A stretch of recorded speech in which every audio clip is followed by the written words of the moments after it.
Hello and welcome to the Social Recruiting Show. I'm Katrina Collier. I'm a social recruiting trainer and speaker, and I'm not giggling, which is very important.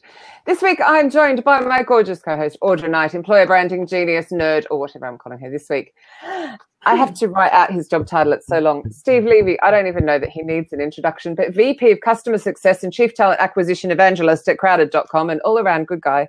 Welcome to the show, Mr. Levy. Hello, my dear friends. How are you? Happy Friday. Friday the 13th. Friday the 13th. Oh, that's right. You know, we planned that. We wouldn't have you on any other time. Do you know the history behind Friday the 13th? No, but I'd love to know your history and how you got into recruitment. We're starting off really good. Well, this is going to be a jam-packed show full of information. We can't go off tangent about Friday the 13th. No kidding. Well, I did write a blog post about it once, and I'll make it a real short story. I was doing software development at a company I won't name, but hell, if your sources on here can find it out in a heartbeat. And the co-op group program was run out of the group. And one day, two of the co-ops came to my office and said, "Hey, Steve, we want to report to you." And they were from RPI and Cornell, respectively. Lovely young women. I'm friends with them still to this day. But they said, "We want to report to you." And it went back and forth for a couple of minutes. I said, "You report to... Why do you want to report to me?" They look at each other and they say, "He stares at our tits." I go, "Okay, so that ended up..." Yes, Audra. This is better than poop emoji, Audra. It is much better than poop emoji. And so one thing led to another, and I ended up taking over the co-op program, turned it into a corporate resource, and 29 years later. That's how you ended up in recruitment. Pardon me? That's how you ended up in recruitment. Well, that's how I got into recruiting. I mean, through co-op. So. Oh, I thought this was still Friday the 13th. Yeah, I was still waiting for Friday the 13th as well. So because somebody's breasts got stared at, I don't know. So that's really interesting. That's really interesting to know that. So you just it's not as interesting how Friday the 13th came about, but no.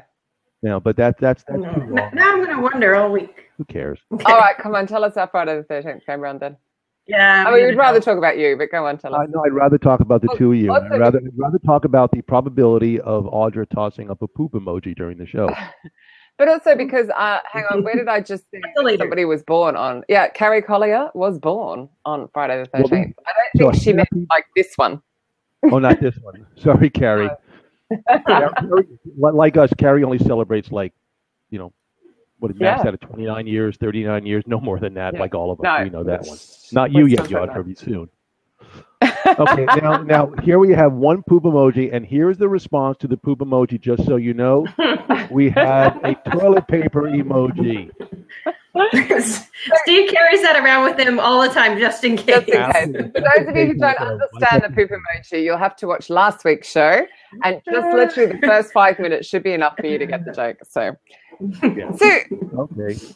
what has kept you in recruitment for 29 years?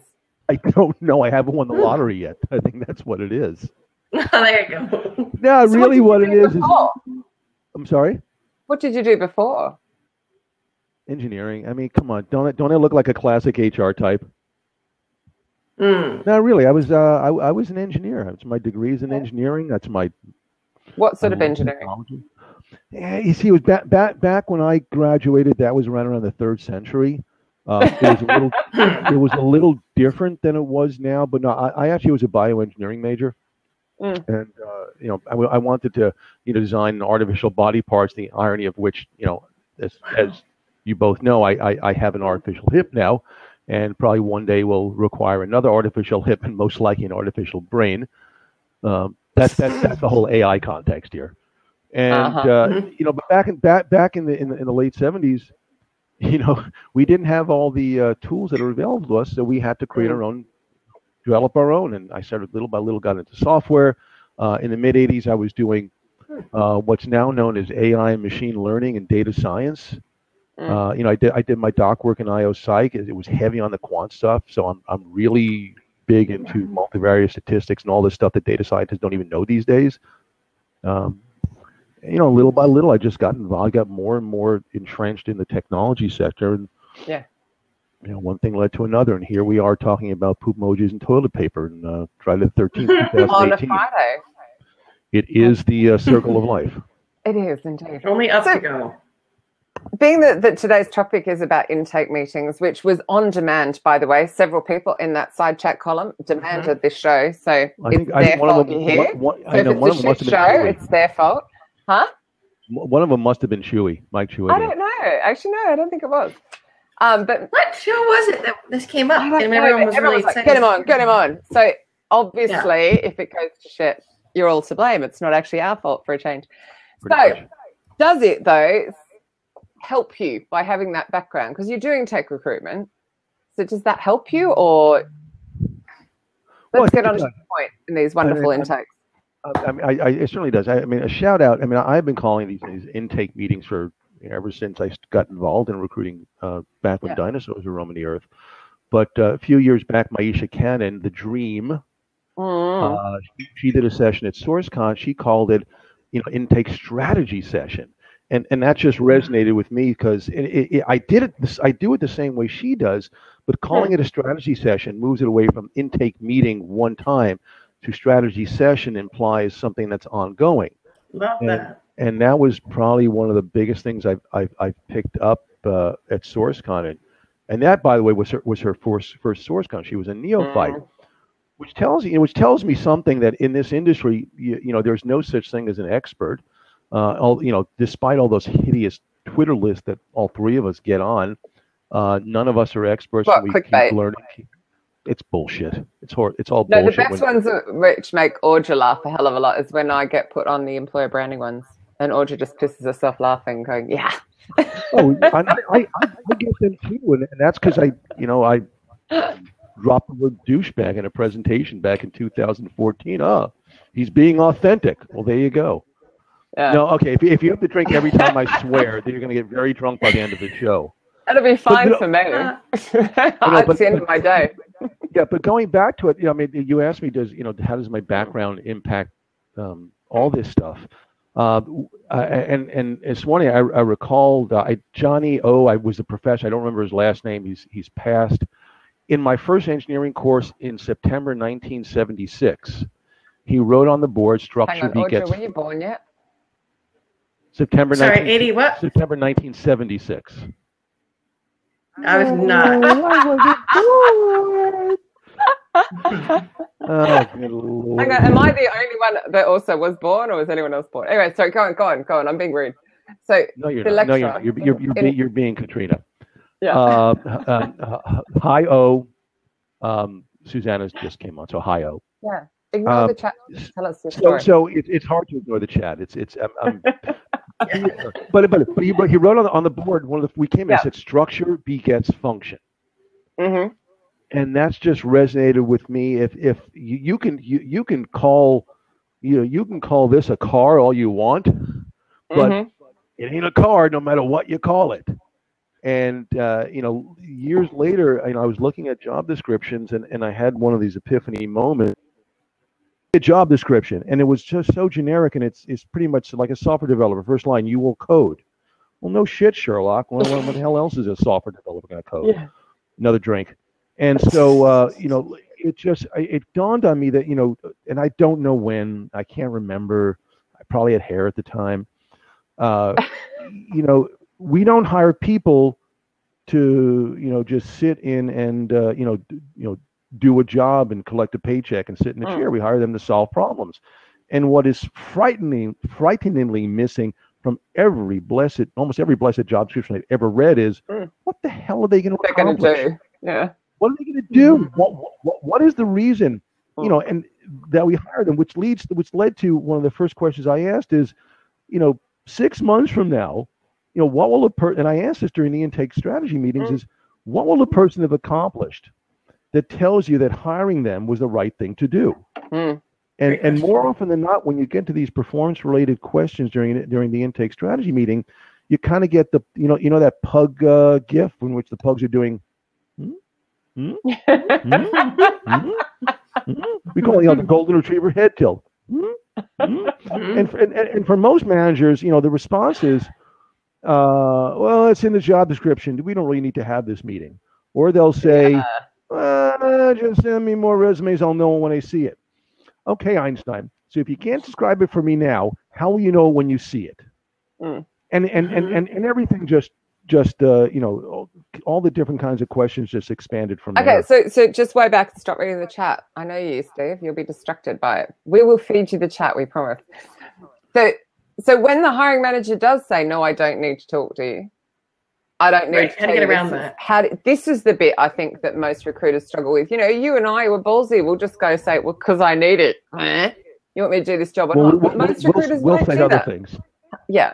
Well, but that's because we're older and we're less scared and we've got tons of experience. But so for a fresh whippersnapper who's coming into the industry who doesn't know how to push back. Yeah, and she doesn't know how to push back. Let's go. He doesn't know how to push back. That just sounds even better. Sorry. Yeah, there's a T-shirt I've seen for this one. I'm not going to go there though. Well, first thing you remember, I don't know. That's a challenge for you, Susanna. It is. It is a challenge. No, a challenge. I think it was what whippersnapper was. This is a multi-level answer, and there's really no easy way to answer it. But I'll give you 2 points. First one is I think SourceCon did a keynote about a year ago on courage. Yeah. And there are a lot of we all know them. We might have worked with them. We talked to them. There are folks who think they're the cat's ass when it comes to recruiting. Oh, I'm the best recruiter around. I remember a couple of SourceCons ago. I think I'm standing there with DaCosta, and I don't know if I actually might have been standing, but he came to me and said, "Dude," because he says, "I was just standing out, and some guy heard a guy over saying, you know what, I'm the best sourcer here." And I think he barely was shaving. And what we don't know that you don't know what you don't know, which is kind of like a Casey Stengel Yogi Berraism. But there's a fear of pushing back because you think you're going to get fired, and there are many levels to that one. So one of the things that I would encourage all new recruiters and sources to do before that first intake strategy meeting is work up a dossier on the hiring manager. My goal by working up a dossier is to and Chewy can vouch for this because Chewy does this too. Chewidian is I want to go into the meeting being able to answer the question, hey Audra, you seem to like this from a professional standpoint. Yeah. I'll look at the job description. I will look at every bit of collateral, whether it's LinkedIn, whether it's internal KPIs or QIAs, whatever they have on the system, and look at what things have been delivered, what things have been accomplished. So I'm going to know from looking at the profiles, not just of the hiring manager, but the people on their team, what kind of things they really do. And I'm going to say, look, here it says it's so generic, so basic, but here these details. The reason why we're hiring them, this is the essence of what the real position is. So I don't have ESP. I know I don't. My ex-wife could tell you, I don't have ESP. So I you have to ask the hard question. Yeah. And it's true, but it's hard the first time to stand up to someone who's, I'm the VP of engineering, just get me a software engineer. I'll know when I see it. Which, by the way, brings to mind a story. A friend of mine, Eileen Anderson, she's at Viacom. I'm probably going to butcher the story. She was at EY working under Dan Black. This is, by the way, the name dropping show. If anyone is wondering. Okay. And she had a managing director who would consistently always say, "Just send me more resumes. Send me more resumes. I'll know when I see it." And so she had enough. She's a New Jersey girl, so she's got. And so she goes to his office one day and sees a picture. She's got what? And she's got. Okay, just checking. Intestinal fortitude. Okay, Which is why I said the boys needed to learn how to stand up. Well, absolutely, you're right. Balls just get in the way. We know that. By the way, I turned this. Thank you for that, James Ellis. I did turn the side window off, so I'm not distracted by the comments. Yeah, I'm sure there are a few. But she goes to him and she goes, "Are you married?" And he Well, yeah, I am. Let me ask you a question. When you were on the altar, did you turn to your soon-to-be bride and say, honey, you know what? I really love you, but you're an 8 out of 10. Can we just hold off this marriage until you develop these skills to be a 9 or 10 out of 10, or I find somebody different? He got the message. Ooh. But this is the kind of chutzpah that you can do that because and she could do it because you've been doing it a while. Yes, but I think the way to mitigate the years thing is to go in prepared. Yeah, and I think I do want to work. Dossier is a brilliant idea. And I work up, and it could be I know their LinkedIn profile. I have the LinkedIn profiles. If I don't have the resumes from the ATS, I have them all, and everybody in their group, people they've hired in the past. I know those things. Yeah, I know what their social footprint looks like. I know what they've been tweeting about, what they've been posting on Facebook, on Insta. Because we're all a bunch of stalkers anyway. Yeah. I look to see if they presented at conferences. What are they doing professionally? What groups, what meetups they belong to. That gives me a sense of, framing the whole universe. So at least I go in not knowing that it's not this, but maybe it's something like this. And if you can show them that, and you show them all these, deliverable type things versus a parsing of the job description, which is just a compensation document. Yeah. Some of them will get it. Some of them won't. You fight your battles. So I'm going to ask a question then. How does that go in that whole thing where we're not supposed to be recruiting people like us? Well, we're not recruiting people like us. We're recruiting people who solve specific problems. Okay. I mean, the whole thing is performance based. It's like, I one of the questions I asked is, all hiring managers bring their work home with them. It's an unfortunate sign of the times, and there are times that we all wake up at 3 a.m. going, "Holy shit, not getting done." I want to know the holy shits that wake them up at night. So so I will look at. Let's say it's the best examples are software because but they can be applied to everything else. Let's say they're using some sort of platform like Jira to track the agile progress. Okay, which of those deliverable tasks aren't getting done that this person will have to deal with? So if I can find someone who can pull those things off the board, will you interview them on my recommendation so they're going to help get those things done so I don't have to wake up at 3 o'clock in the morning? I'm in. So by doing that, I take it you're getting around to putting a resume in front of them. You're just saying, I will find someone that can do those deliverables and you'll interview them. Yeah, and the beauty of knowing the actual, the beauty of knowing the actual deliverables, and it goes to some questions, and I'll get to the question. Yeah, because James Ellis would like some of your tough questions for hiring managers. Hello, Mr. Really Ellis. Good. How are you? We've frozen Steve. Here's the question. Again, I turned the thing off, so I don't know what questions. Don't look. This is better. I just did. James is another one of my bald brothers from another mother, so that's really good. It is better when Steve doesn't look. Most of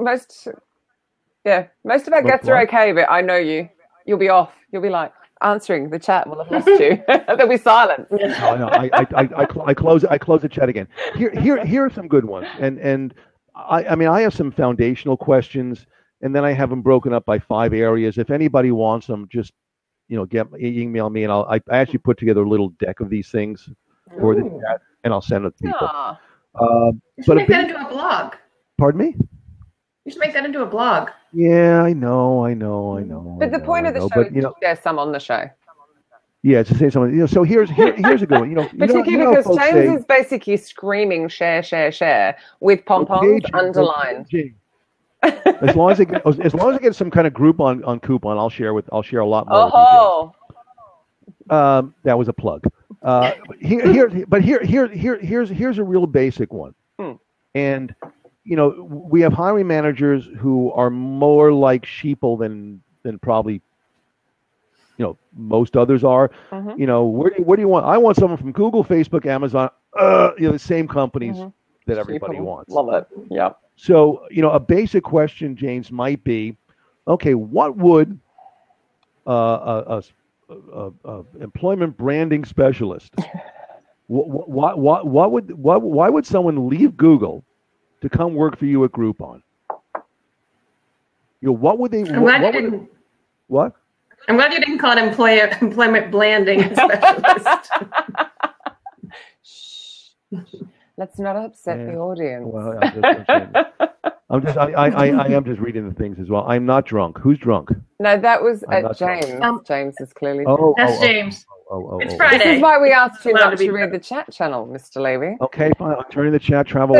So you would ask the hiring manager why an employer branding person from Google would come and work with James. Yeah. What will they be doing at Groupon that they're not doing at, say, at Amazon? Yeah. And James is different. James knows the answer to these, but others who aren't as learning and understanding of the whole industry would go, well, because we're Groupon. Well, you're just stupid. If that's the answer, that's when you just give them the golden retriever head tilt, and maybe throw in a yeah, and say, look, that there's nothing performance related about that. Yeah. So it goes to, a couple of other things might be, what will they have accomplished? What will this person have, I said earlier, what the person will have accomplished inside the first 90 to 180 days? And it depends. And that boundary depends on you. That tells you that hiring them was the right thing to do. Yeah. It's everything is about performance. If you're going to try to do culture fit, I'm going to call bullshit on you. Do you think that matters at all? It matters, but I think we're most, and I hope the EBRM folks jump ugly with me on this one here. I think culture fit for most every company on the planet is likability and manageability. It's not culture fit. You have companies. I love companies that are like 6 months old. We've got a solid culture of drinking and being boisterous boy assholes. No, the Incans and the Mayans have a culture. You have something else, and I can't. I'm not even going to use the words here. So culture fit's important, but you know how it is. Companies say, they tell a recruiter, "I want you to find someone who's outside the box, who's a real free thinker." Yeah, they don't really find someone, and then you find people like that. Clearly, they've done amazing things. And then the hiring manager is intimidated by the fact that they've got more experience than they have, so they won't hire them because they might show them up. Yeah, so it's not culture fit, and they'll say culture fit. It's likability and manageability. Yeah. So they're saying those things are important, along with having the skills. They're important. Well, look, Audra, when you got married, I mean, there was a culture fit. Your hubs is a good guy. There are things about it that said, you know what? I see some long-term potential here. He's likable. Because why I'm asking that was my husband actually hired this engineer that was, his resume was perfect, and he came in and he knew everything he needed to know, and he solved the problems that needed to be solved, but he was an asshole and everyone hated him. Well, again, and he ruined the culture. Yeah. I think maybe that's not the right word, but everyone was stripped out.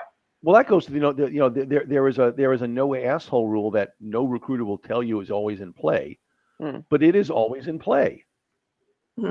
I've interviewed someone who said I ran for president of the United States. I go, okay, good. Oh, wow. Your code's good. But we know you don't actually need skills to do that. That has been established. Exactly. Apparently he's complaining that he's not being made very welcome here in Britain, by the way. Just digressing for 1 second. Now back to the subject. So I don't know why. Anyway, can you do me a favor, Steve? Can you just wave and say hi, Shamila? Hi, Shamila. I missed you. I'm sorry. I'll make it up for you in Amsterdam next year. She might have sent me a little message saying how excited she was about this show, so you probably just made her day. I know. I had so much fun talking to her before SourceCon, and look, there you go. She'll be at Atlanta, so your problem is solved. Oh yeah, is she coming to Atlanta? Yeah. So Debbie has a question here. Okay. Oh, it's actually a statement, but very true. Some of the very best are assholes. So hiring managers don't mind assholes. Well, that's Debbie. There, because as we know, assholes attract. We all know that. Yeah. Oh. But I suppose I guess your choice is if you need to get that work done, couldn't you bring them in on a contract, knowing that they're going to be an asshole? Asshole doesn't count as a swear word. I mean, come on, all of us, all of us, except for Audra, Katrina, you and I, we both know we can be assholes. It's just, it's true. No, come on, we can be, no, okay, fine. We can be handfuls. Feisty. To be fair, I am we can be feisty. We can be assholes. I'm actually unmanageable. But that's a good point. It's part of it is, at some point, let's get all the performance stuff out of the way, requirements, and that we uncovered during the intake strategy meeting. At some point, if someone wants to put a ring on someone's finger, okay, I'm going to go with it. The person may be an ass to us, pompous and whatnot. Sort of like looking in a mirror as I'm saying pompous and whatnot. But if that's what the hiring manager likes, give it to him. Exactly. Yeah. But make sure you put some copious notes in the file. I really thought this person was a challenging. Yeah, just let That's a good point, though. So back up. And I spoke to the hiring manager about it, and they still went with it. Actually, you would need to be careful what you wrote in your notes, just for the sake of if they ask to see the notes. No. Oh, good point. Agreed. Particularly GDPR. Yeah, thank you, Giuseppe. Exactly, GDPR. Yeah, I mean, we're feisty here, but when we actually are doing the role. Chewy's going. Wave goodbye. We're not as feisty. Mike's off. Wave goodbye. Yeah, Mike's doing some pretty heavy stuff there now at Lowe's, so it's. Yeah, I'm sure he'll watch the replay. Yeah, I'm sure he will. He'll just call me later. Yeah. So once you have taken all that wondrous information that you're getting, what are you doing with it? Well, to me, the beauty of doing something that's performance-based, and I know I sound a little like Lou Adler, but we've known each other for 20 some odd years, and we were running on parallel performance paths. And the irony is, Lou's hometown is next to my hometown, and both of us were engineers who crossed over to the dark side. I've never met him. And he's really a sweet guy. I mean, he comes across as a LinkedIn apologist, but Lou really knows what he really does. Know what he's doing. LinkedIn apologist?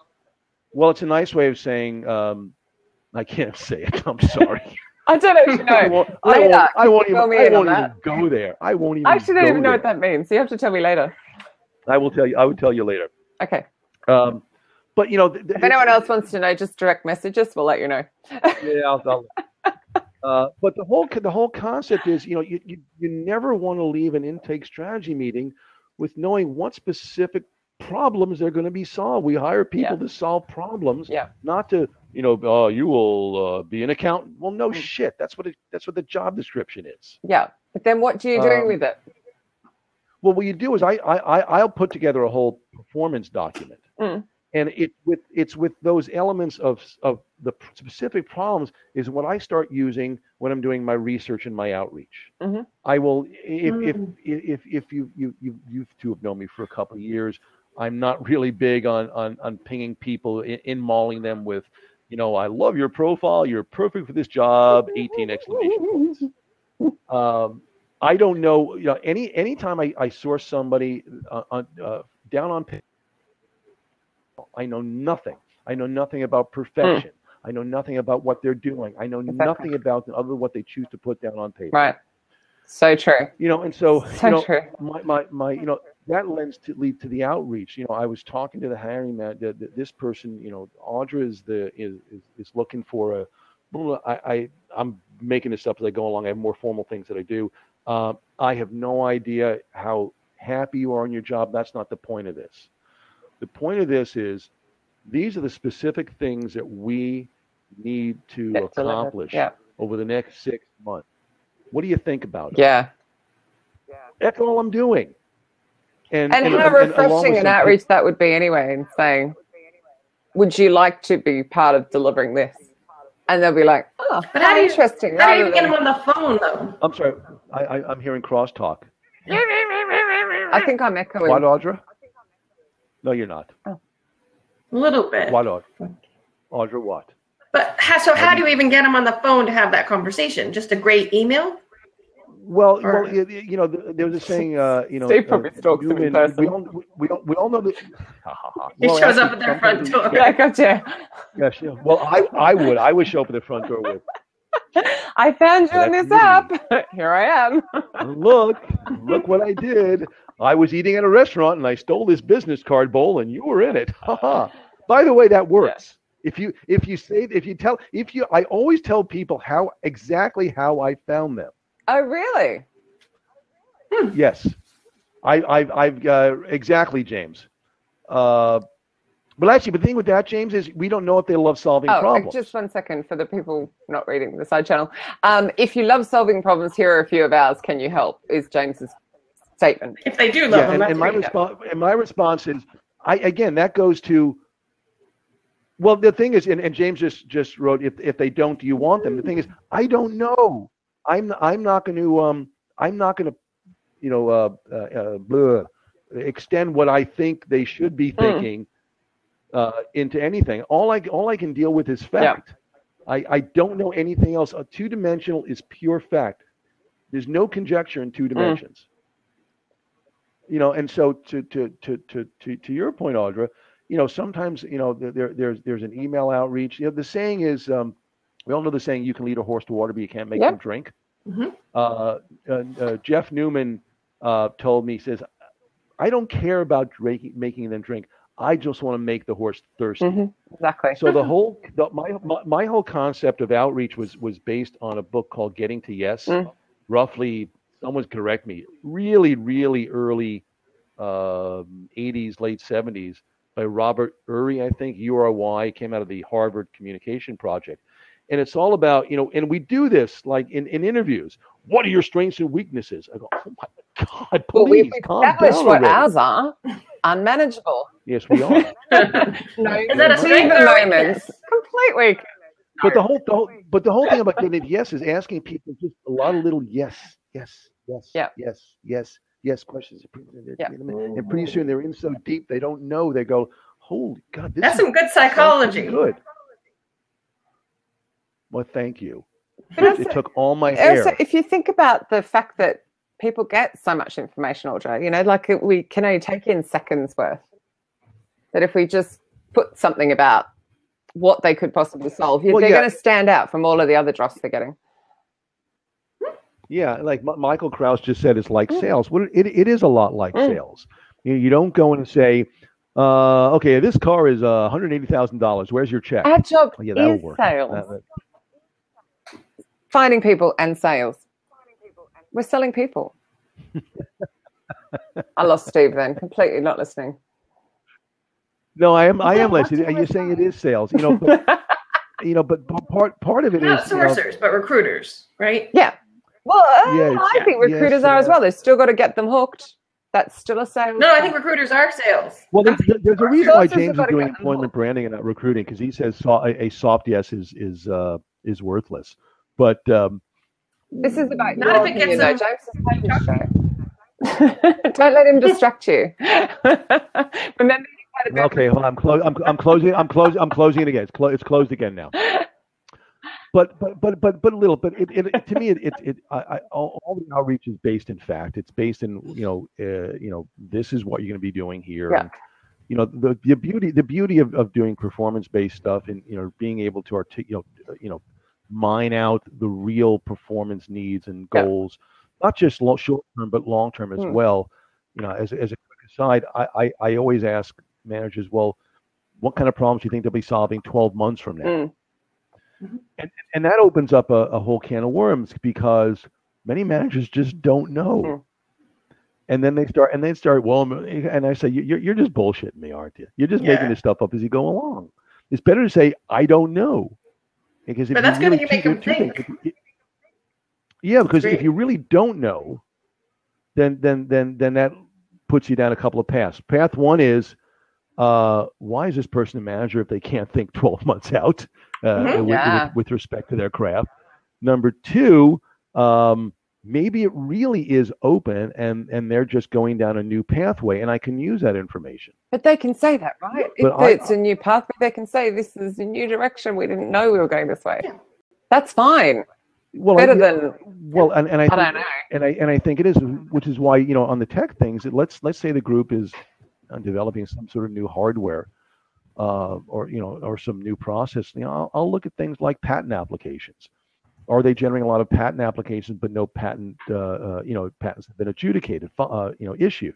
Well, that tells me that there's still some amorphous work going out there. I can use all those things, and I can refer to things like patents. If they're accountants or finance folks, I can refer to things like, issues that they may be having with financial organizations and discussions. All this stuff, where they blog, if they post blogs, what conferences did they speak at? What are the topics? What conferences did they go to? What topics? What speakers really resonated with them? I can use all those little bits of information, to put together. I'm going to say the word for the EB folks here: persona. Do we have a pom-pom moment? Look, pom-pom. Oh, sorry, toilet paper. Sorry. And people who haven't tuned in previously will not understand the toilet paper. It's just quite worrying. No. They'll be like, oh my God, I'm never coming back. Audra to put up a poop emoji. Yeah. But those are things. But if I know performance, when I get somebody, finally get someone, I want to hear more about it. I'm going to say, these are our problems. What do you think about them? That's the discussion. I love that you're saying that. I just got distracted and totally forgot what I was going to say. Just ignore James. He just keeps saying, I want more tough hiring manager questions. Yeah. I think your actual whole first question is tough. I got it now, Steve. I like that you're saying, though, that personas can really be used by sourcers just as much as like people in employer branding, because I think they're useful for both, like mass marketing, but just as much as one. It's the same thing. Like here's something I wish more companies had. Talk about pure transparency. James, I'm not ignoring you. I'll call you later, James. No, just type something else. He just keeps asking the same question. But I also think, though, Audra, the way Steve just explained personas, I got. Whenever I hear a marketer explain it, I don't get it. And I think that's just because you don't speak marketing. Yeah, that's it. So recruiters and marketers don't speak the same jargon. And that's all it is jargon. And Steve's saying, ask these questions, you'll get this information, and that creates the character of the person you want, the persona, whatever you want to call it. So honestly, and I've heard so many persona presentations. No, but here's the thing. If I'm recruiting marketing, and I've recruited marketing people, both I like, and some of the folks here have seen me do my presences on using humor and whatnot during outreach. How many marketing leaders does it take to screw in a light bulb? You open up the email and the answer is, it's not too late to go with neon instead, is it?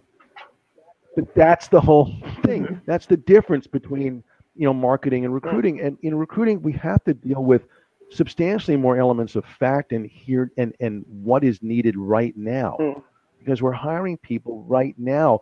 Unless, look, there are situations, maybe defense programs or programs in which you're expecting to get some, funding that may not realize, you may not know what the real problems are for a couple of months down the line, but you have to ramp up.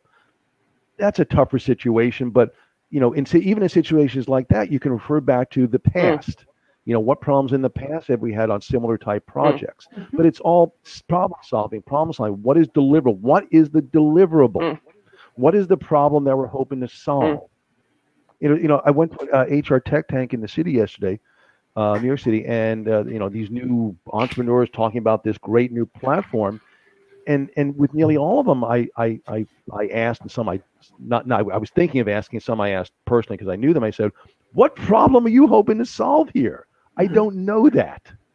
Yeah, and that's why we hire. So. I have one question, Steve. Back to the job descriptions. You were saying how a lot of them are terrible, which we all agree on.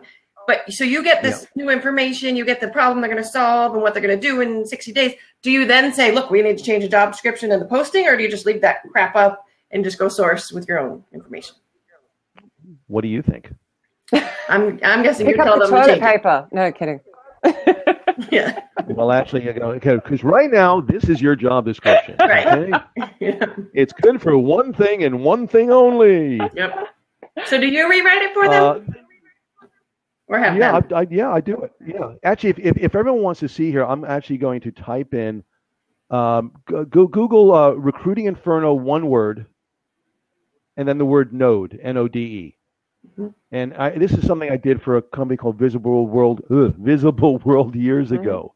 That was the job. When you'll scroll down, you'll see it. I'm going to type it in there. Just well, actually, probably Audra can do that. Search. I'm recruiting. I was going to blow it up. In Node. Yeah, that's it. Without the apostrophes, and that's what I go out to people with. Now, the beauty of knowing real performance, and yes, I do rewrite it. I do a couple other things as well. I'm a big fan of, if you are going to post, you have jobs on your website. I think you should. There's nothing wrong with doing the compensation job description, but why you wasting 3/4 of the job description to tell folks how great your company is when they can just Google it? Here, click here if you want to see how great we are, and then talk about in the first 90 to 180 days, you're going to have to do this. 12 months out, you're going to have to do this. So when I reach out to people, that's how things are based upon. I have a question. Sorry. What? Go. What? What if your path suddenly completely changes and then they just started and they're like, what the hell? You said I was going to be doing this. I'm not. Isn't that an issue or no? Blah, blah, blah, blah, blah, blah. What? So what if you if something changes? Yeah, you hire the person with this great job description and then your path totally changes. Your company does completely in a different direction, and then they're going to be pissed because they're not doing what you said they're doing. No? You mean like Google? Anything could happen. But that can happen. Guess what? What? But you'd hope that you wouldn't hire someone and put them in a different role altogether. There's clearly something wrong with the business if they're doing that. Not altogether, but he's being pretty specific about what they're going to do. Really specific, and that could change. Could do. It could do. And they're going to sue you, aren't they? No, they're not going to sue you. But the point is, at this point, they're going to. I fire the damn hiring manager. Put the person you hired in as new manager. Okay, Lauren has a question, so I don't want to miss it. Okay, so what about a new manager in a position who has openings? How do we get what we need to recruit when they don't know their own role yet? Help them. You got to help them. That's up for us to help them. Awesome. If you're a newbie person, if you're as Michael says, tell them. You need to look at past hires too. This is what we've done in the past. If they don't know, help them discover it. Look, Audra, I am going to be your hiring buddy. If it has to be both great for you and great for me. We depend on each other. Very much so. I'm going to have that. Say, let's go out to lunch. Here's a whiteboard. Let's go and whiteboard this thing out. I'm really a big proponent of whiteboarding. I'll go with whatever the manager is with, and I'll say whiteboard this whole universe that you're responsible for. Give me bells and whistles and circles and arrows. I know it sounds like Alice's Restaurant, but it's an old reference to the kids. But put that down, and I want to see a picture. I want to see a picture of what you think the universe is. I think that would be good for you and the hiring manager. Of course. That's the point. Well, of course it is. That is the whole point. In the some of I like doing logo clouds for technology. And if you do the Recruiting Inferno space node, you'll see the logo cloud, the first logo cloud that I put together. Yeah. It helps them understand what it all really is. And the beauty of having the manager, whiteboard the whole universe is when you talk to somebody. Thanks, Audra. What you can do is you can say, this is our universe. What do you think about it? What's good? What's bad? What's ugly? What would you change? What would you not change? Things like that. Well, I'm making a US reference, by the way, everybody in the chat channel who's going on about, I remember that. I'm like, I don't. I think it's a US show. I like that you're asking their opinion, though, and not just saying, can you do this? But you're asking, what do you think of it? It's more interesting for me if I was talking to you to just give my opinion than talking to candidates. Talk about myself. Yeah. Yeah. That's well, yeah. Again, that's what it is. What do you? But I do want to think. But I also want to know, what do you like? Let's again. That's a good, really great examples are still software. Okay, this is our development stack. What do you like about it? What do you not like about it? Given what we told you the problems are that you'll have to solve, what might you add? What might you subtract? What would you change? There's nothing definitive. It's all about, at that point, we're starting to get into the cognitive realm of things. Behavioral is nice, but so much of what we do is cognitive, and we want strategic thinking, and yet we do all behavioral questioning. What's up with that? So,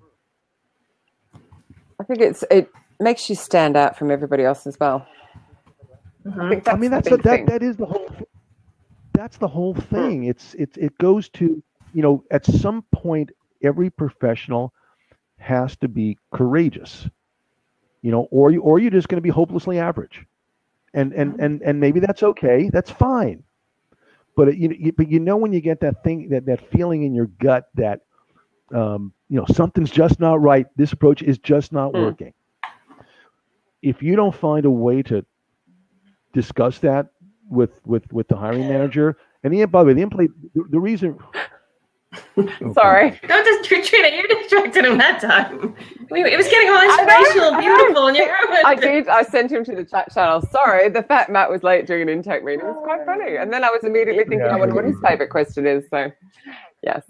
You started it. You told me the beard was there. Beard. Matt's beard. Come on. Yours is like I don't know, 2-day growth in comparison. No, I do have more hair on my back and chest than Matt does have on his beard. That's a Jewish. Oh, okay, that was life. way. Anyway, I'm just messing with you. I'm just messing with you. I'm just messing with you. Okay, so how about we do like a little quick fire round? So we have a brand spanking new recruiter or sourcer watching. They've got to go and take their first. Who is it? It doesn't matter. They're going to go and take. She's making it up. I'm making it up. Their first intake session. This is to make sure that Mr. What's His Face gets his questions. Other than the first one that you've given us, what other questions have you got? It's their first intake session, so they're asking that amazing thing like, what do you want them to achieve in 6 to 12 months, all that kind of stuff. What else? What else should they be asking? It's really obvious that they mightn't even think to ask. It's really obvious. You say, no, you see, here's the job description, okay? Turn it over. This is the tactic. You show it to the manager, turn it over. Yeah. In your own words, describe the job and its deliverables to me. Yeah. Ooh, I like that. Because they probably don't even know what the job description says. Sometimes they're just copied off Google. Yeah. Well, more than it's not copied. If it's a longer company, it's a longer tenured company. It's just company rated or maybe HR. Yeah, exactly what Michael just said. HR. Yeah, that's what I mean. Yeah. You turn it over and you say, describe, and that in and of itself, that by the way tests your interview skills, because if they say something, I don't want. Recruiters are really good at convincing people they actually know what the job is about. Oh yeah, I know what MongoDB is. They make shit up. It's like this goes to, and it's a good way to say explain that. Or is there if there's a certain tool or rule or what has or something or other, that the manager says, recruiters say, can you give me a citation? Is there some place I can go to read up on that one piece? Don't go in thinking that, well, I'll just go to Wikipedia and learn everything. I mean, that's what college kids do to write papers overnight. There's a lot more into that, and more about the job than just that. I don't know. But that sorry. I'm sorry. Sorry. I don't know when Cindy joined us. Cindy's her favorite question is, someone want this job, what's in it for the candidate? So not dissimilar to what you were saying in the beginning. It's not surprising since Cindy and I are both grizzled veterans. I'm about 30 years older than she is. You're very much 30 years older than her. She looks like 29. Oh, she is. She is. I was just going by stalking her Facebook profile. but that goes to other things. Again, what would it's again, what will the person, managers always give you absurd targets. So what will they be doing here that they won't be doing here? How, why would the very best, I am Cindy, why would the very best person in this title leave this company to come here? And do you ask them what their targets will be? Pardon me? You ask them what their targets will be. You just mentioned targets a minute ago. Oh, absolutely. I would like to get as specific with goals. Here's the deal. By taking the problem-solving approach, the performance approach, that means that there's a problem, and there might be some metrics associated with it. Here is the level. We've decided we want to move the metric up higher. What is the difference? Describe for me. If you can't do it quantitatively, do it qualitatively. And it's all about targets. That's how talk about the retention piece. That's how we're rated. That's how we give feedback. And when feedback is given later down the years, you had this target, but you missed it by this much. Well, no one told me about this. Don't leave an intake strategy meeting without knowing about targets. And if they do, and if you don't know them, the beauty of calling it a strategy session is, what you should do is, after that first intake strategy meeting, get on the calendar right before you leave and schedule 10 to 15 minutes every 1 to 2 weeks with that manager for a live update. Couple of reasons why that's good. It's you're going to show them, they're going to good ones will start seeing the method to your madness and the things that you're looking for. And let's say you've asked them, and I do it, what e-zines do you get in your inbox? What e-newsletters do you get? What sites do you subscribe to? As a sorcerer, I'm going to go to all of those things. And I'm going to start identifying the posts and whatnot that I think, based on the performance, I think are good. And I always like looking at the people who comment on these posts. This is this little sourcing thing here. And I'll get to Cindy's thing in a second, because that's an important thing. And so what's going to happen is, after that first meeting, and this addresses Cindy, the time you spend researching, it starts up here, but as you get more involvement from the hiring manager, they're going to start doing it for you. They're going to start, I read this thing, I saw this person, and your time's going to go down on it.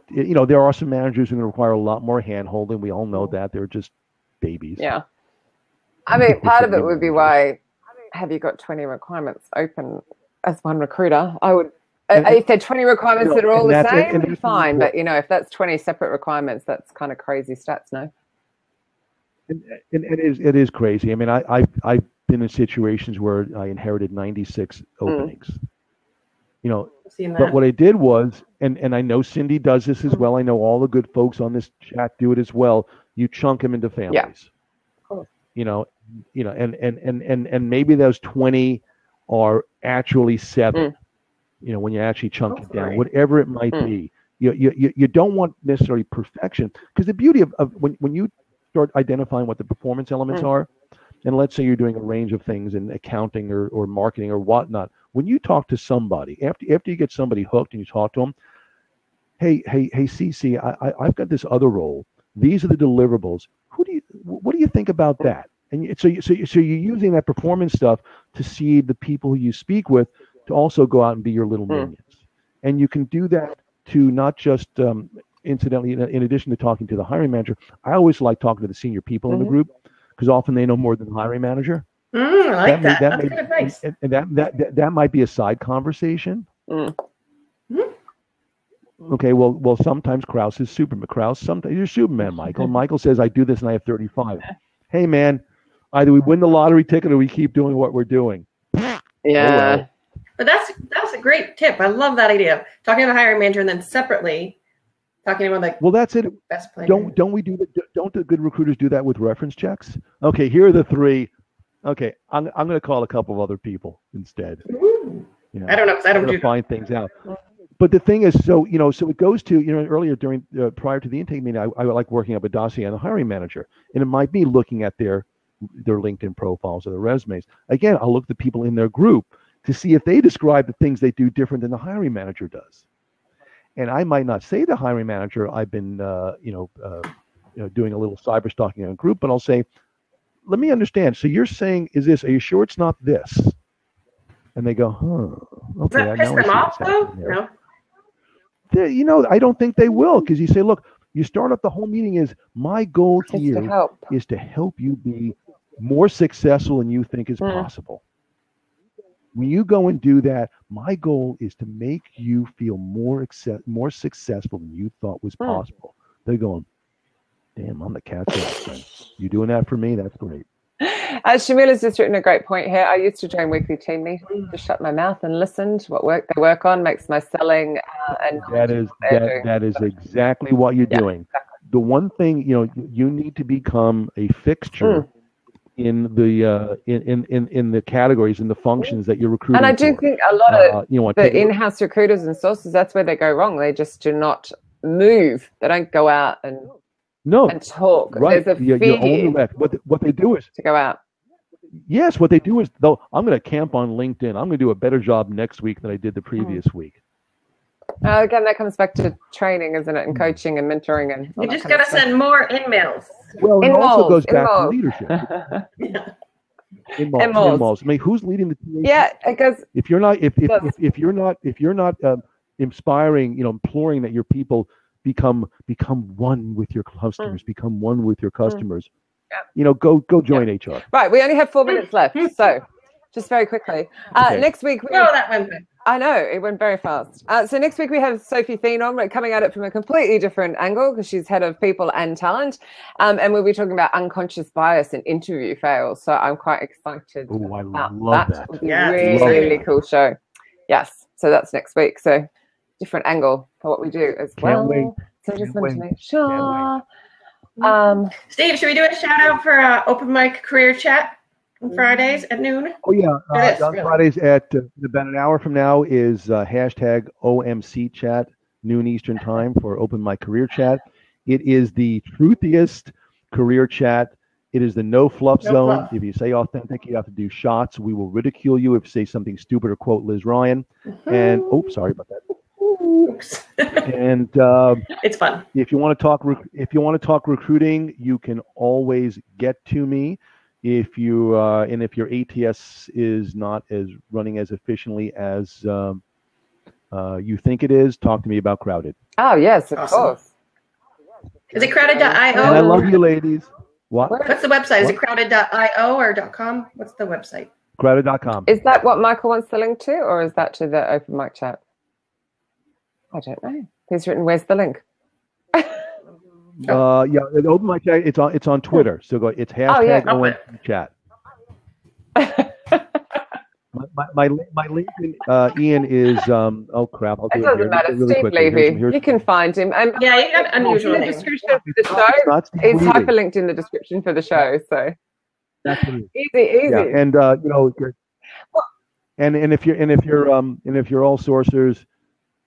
No, if you search block, actually, true. I've been gaming LinkedIn for a while on put a whole blockchain paragraph in it. Man, I've seen, and also Chris Murdoch, my other buddy who works with Cindy, also a tab guru. Okay, we have been. I've been to the post office. Thank you, Cindy. No, but I have seen my blockchain invites go up. I'm up about 4,000%. It is so freaking easy to game LinkedIn. It's pathetic. Okay. Quite. That's a whole other show. That's another show for another time. On that note, as we run out of time, I will come back anytime. Thank you, everybody. I hope that Steve lived up to what you'd hope that he would live up to, and if he didn't, it's not our fault. Yep. It's like a hiring manager. The recruiter didn't do what. They asked for you, we delivered. Thank you again, Steve. Have a great weekend, guys. See you next week. Bye. See ya. Bye.